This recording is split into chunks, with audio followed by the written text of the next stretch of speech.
Salutations everyone, and welcome to another episode of the Broken Controller Club, the place where gaming goes to die. Just kidding, that's at Electronic Arts. My name's Ed and I'm your host. Before we start today's shenanigans, I politely urge you to ding the subscribe button I've so meticulously circled so that you can continue to get notified of all my future content. Recently I was scouring the eShop for more cheapy games to buy and subject my audience to videos of when I came across this game called Music Racer.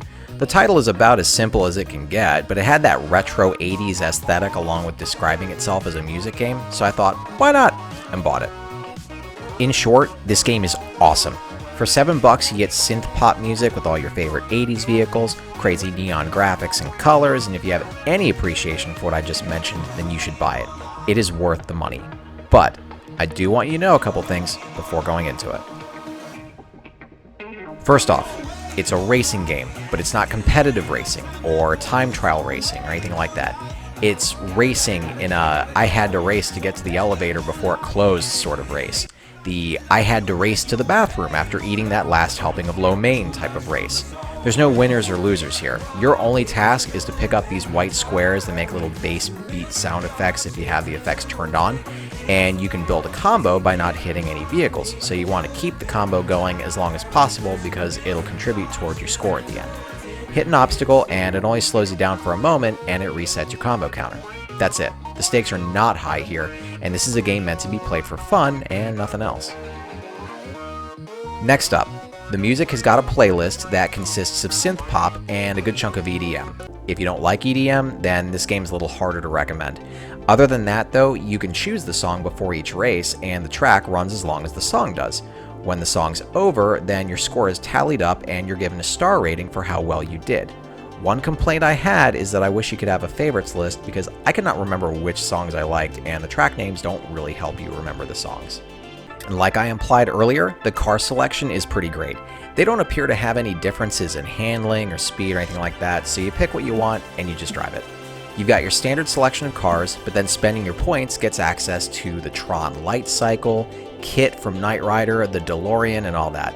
At the top of the list is some crazy Santa-themed car. I'm guessing because with as much playing as you'll have to do to earn it, it'll actually take you until Christmas to get it. You can change the color of the body and the rims to your liking, but I hope you like neon because it's all a shade of that. As you can guess, the gameplay is fast-paced and matches the speed of the song. Some parts of the songs are obviously going to be slower and the car slows down to match that, and it'll be easy to pick up the squares that way.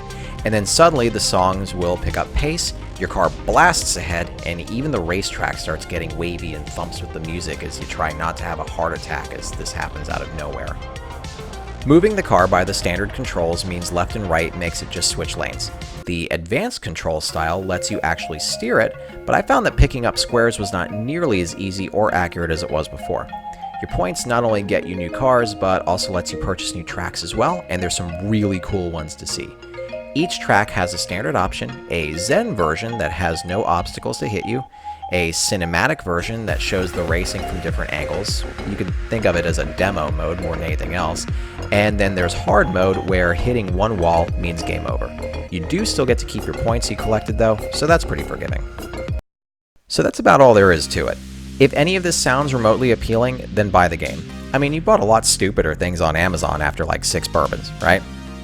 At $7, I'm 100% satisfied with this game and plan on playing it for only a little while initially to test it out and then spend more time on it later, but I ended up playing it for well over an hour with my stereo turned up because I enjoyed it so much. It's easy to play for just a few minutes at a time, or if you want to show it off to friends, then that's an easy recommendation too. I am totally aware of my 80s retro bias, but if I thought it was garbage, I'd tell you.